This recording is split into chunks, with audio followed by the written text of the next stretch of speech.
ప్రియమైన సహోదరి సహోదరులకు ప్రభువు పేరిట వందనాలు. మీకు మీ కుటుంబానికి యేసుక్రీస్తు యొద్ద నుండి దీవెనలు ఆశీర్వాదములు మెండుగా కలుగునుగాక. ఈరోజు యేసుక్రీస్తు యొద్ద నుండి మీకు బంగారు మాట, దేవుని వాగ్దానము. 1 పేతురు 4వ అధ్యాయము 14వ వచనము. క్రీస్తు నామము నిమిత్తము మీరు నిందల పాలైన ఎడల మహిమా స్వరూపి అయిన ఆత్మ అనగా దేవుని ఆత్మ మీ మీద నిలుచుచున్నాడు గనుక మీరు ధన్యులు. If A B రిప్రోచ్డ్ for the name of Christ, happy are ye, for the Spirit of glory and of God resteth upon you. On their part he is evil spoken of, but on your part he is glorified. దేవునికి మహిమ కలుగునుగాక.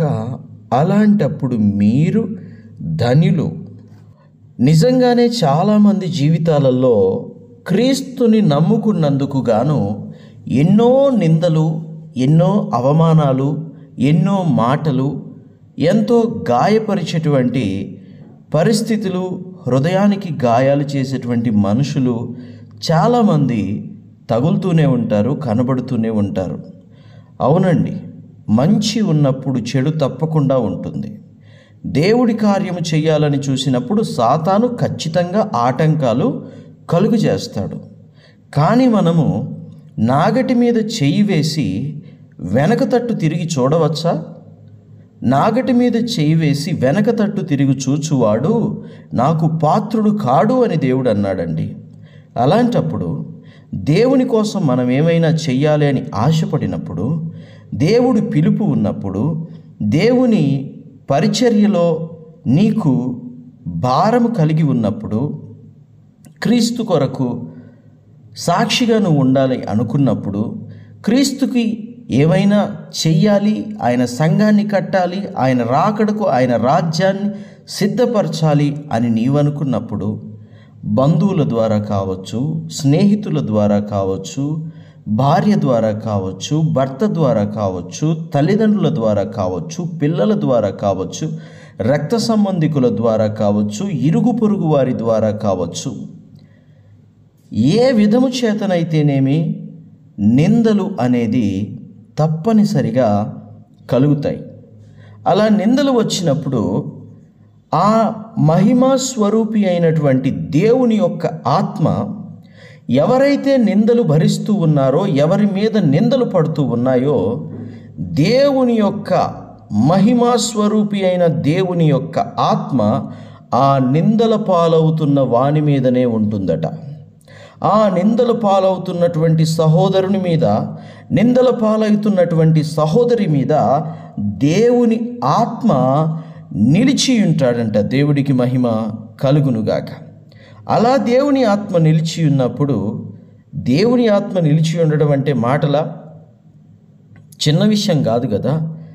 దేవుడు ఆమెను విడవట్లేదు, లేదా అతన్ని విడవట్లేదు. దేవుడు మిమ్మును కూడా ఆయన కోసం మీరు నిలబడినప్పుడు ఆయన మిమ్మును విడవడు. కొంతమంది ఆ మతంలోకి ఎందుకు వెళ్ళావంటారు, కొంతమంది ఆ తెల్లోళ్ళ దేవుణ్ణి ఎందుకు నమ్ముకున్నావు అంటారు, కొంతమంది ఆ తక్కువ కులపు దేవుణ్ణి ఎందుకు నమ్ముకున్నావు అంటారు. దేవునికి కులం ఏమిటి? దేవునికి మతం ఏమిటి? దేవునికి ప్రాంతం ఏమిటి? ప్రభువైన యేసుక్రీస్తు అందరికీ ప్రభువు. ప్రభువైన యేసుక్రీస్తు అందరికీ రక్షకుడు. నా స్థలము అనగా నా మందిరము ప్రజలందరికీ ప్రార్థనా మందిరము అనబడును అని దేవుడు చెప్పాడు. ఆయనకు కులము లేదు, ఆయనకు మతము లేదు, ఆయనకు ప్రాంతము లేదు. ఆయన సజీవుడు. ఆయనకు స్త్రీ అనే భేదము లేదు, ఆయనకు పురుషుడు అనే భేదము లేదు. అందరి కొరకు ఏకరీతిగానే ఒకే సమయంలో ప్రాణము పెట్టినటువంటి దేవుడుగా ఆయన ఉన్నాడు. దేవునికి మహిమ కలుగునుగాక. ఏ ఒక్క దేవుడే కానీ, ఏ ఒక్క దేవుడు అని పిలువబడుచున్న వారు కానీ ఈ లోకంలో పాపి అయిన మనిషి కొరకు ప్రాణం పెట్టారా? పోనీ పెడతారా? పెట్టడానికి అర్హుడెవడైనా ఉన్నాడా? ఏ ఒక్కడు కూడా నీతి కలిగి లేరు. ఏ ఒక్కడు కూడా పరిశుద్ధ రక్తము కరిగి లేరు. ఉన్నది ఒకే ఒక్క ప్రభువు. ఆ ప్రభువు అయిన యేసుక్రీస్తు మాత్రమే. దేవునికి మహిమ కలుగునుగాక.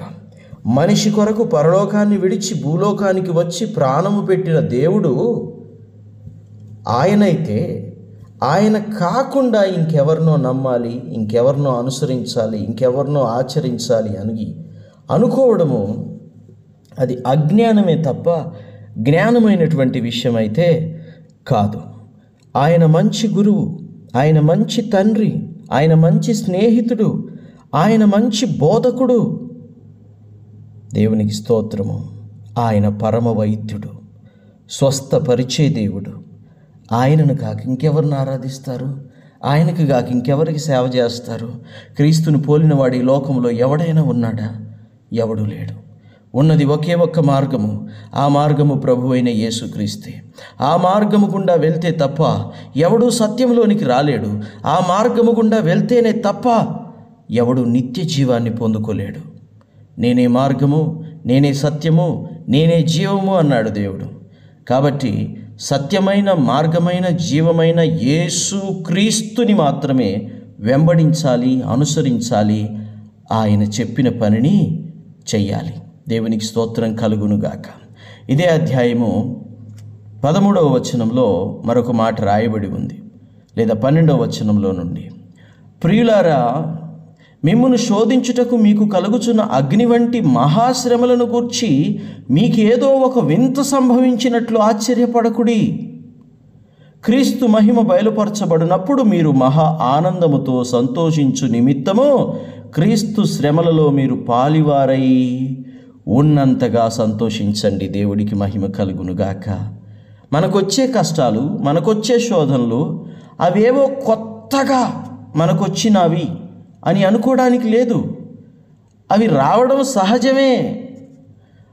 అగ్ని వంటి మహాశ్రమలు అవి రావడం సహజమే. అదేదో మనకి వింత కాదు. వింత సంభవించినట్లు మనం ఏదో ఆశ్చర్యపోనక్కర్లేదు. అది మనకి సాధారణమే, అది మనకు రెగ్యులరే, అది మనకు అలవాటే, అది మనకి కంటిన్యూ ప్రాసెసే. దాంట్లో పెద్ద వింతేమీ లేదు, క్రొత్త ఏమీ లేదు. దేవునికి మహిమ కలుగునుగాక. కాబట్టి మీలో ఎవడును నరహంతకుడుగా కానీ, దొంగగా కానీ, దుర్మార్గుడుగా కానీ, పరుల జోలికి పోవువాడుగా కానీ బాధను అనుభవింపతగదు. ఎవడైనను క్రైస్తవుడైనందుకు బాధను అనుభవించిన ఎడల అతడు సిగ్గుపడక ఆ పేరును బట్టియే దేవుణ్ణి మహిమపరచవలెను. తీర్పు దేవుని ఇంటి యొద్ద ఆరంభమగు కాలము వచ్చియున్నది. అది మన యొద్దకే ఆరంభమైతే, అది మన యొద్దనే ఆరంభమైతే దేవుని సువార్తకు అవిధేయులైన వారి గతి ఏమవును? మరియు నీతిమంతుడే రక్షింపబడుట దుర్లభమైతే భక్తిహీనుడు, పాపియు ఎక్కడ నిలుతురు? కాబట్టి దేవుని చిత్త ప్రకారము బాధపడువారు సత్ప్రవర్తన గలవారై నమ్మకమైన సృష్టికర్తకు తమ ఆత్మలను అప్పగించుకొనవలెను. దేవునికి మహిమ కలుగునుగాక. మన ఆత్మలను ఎవరికి అప్పగించాలండి? దేవునికి అప్పగించాలి. దేవునికి అప్పగించి ఆయన ఆత్మ మన మీద నిలిచి ఉన్నప్పుడు నిందలలో, శ్రమలలో, బాధలలో, కష్టాలలో, శోధనలో, కరువుల్లో, రోగములో, వ్యాధిలో, బాధలో, అన్నిటిలో మనము సంతోషంగా ముందుకు సాగిపోతే దేవుడి ఆత్మ అలాంటి సమయంలోనే మన మీద నిలిచి ఉంటుందట. అది మనకెంతో ధన్యత అని దేవుని వాక్యం సెలవిస్తుంది. కాబట్టి ఎన్ని కష్టాలు వచ్చినా, ఎన్ని శ్రమలు వచ్చినా శ్రమల వైపు కాదు చూడాల్సింది, కష్టాల వైపు కాదు చూడాల్సింది, ప్రభువైన జీవము కలిగిన యేసు క్రీస్తు వైపు చూస్తూ మనము ముందుకు సాగిపోదాం. ప్రార్థన. తండ్రి మీకు వందనాలు, దేవా మీకు స్తుతులు స్తోత్రాలు. అయ్యా, మహిమా స్వరూపి అయిన ఆత్మ కలిగిన దేవా, మా కష్టాలలో, మా శ్రమలలో, మా నిందల్లో, మా అవమానాలలో, మా బాధల్లో, మా వ్యాధుల్లో, మా శోధనల్లో, మా కరువుల్లో నాయనా మాకు తోడుండండి. మాకు తోడుండి నీ ఆత్మను మా మీద ఉంచి మా బ్రతుకులు ధన్యకరముగా ఆగునట్లు మార్చండి అయ్యా. ఎదుటి వాళ్ళు నిందించడం మాకు ధన్యతగా మారాలి. ఎదుటి వాళ్ళు దూషించడం మాకు ధన్యతగా మారాలి. ఎదుటి వాళ్ళు మమ్మల్ని అవమానించడం మాకు ధన్యతగా మారాలి. ఎదుటివారు హేలి చేయటం, గేలి చేయటం, గాయపరచడం ఇవన్నీ మాకు ఆశీర్వాదకరంగా మారాలి. అలాగున మమ్మల్ని బలమైన, స్థిరమైన విశ్వాసులునుగా, ధన్యులనుగా చేయమని యేసుక్రీస్తు శ్రేష్టమైన దివ్యమైన నామములో ప్రార్థించుచున్నాము తండ్రి. ఆమేన్, ఆమేన్, ఆమేన్.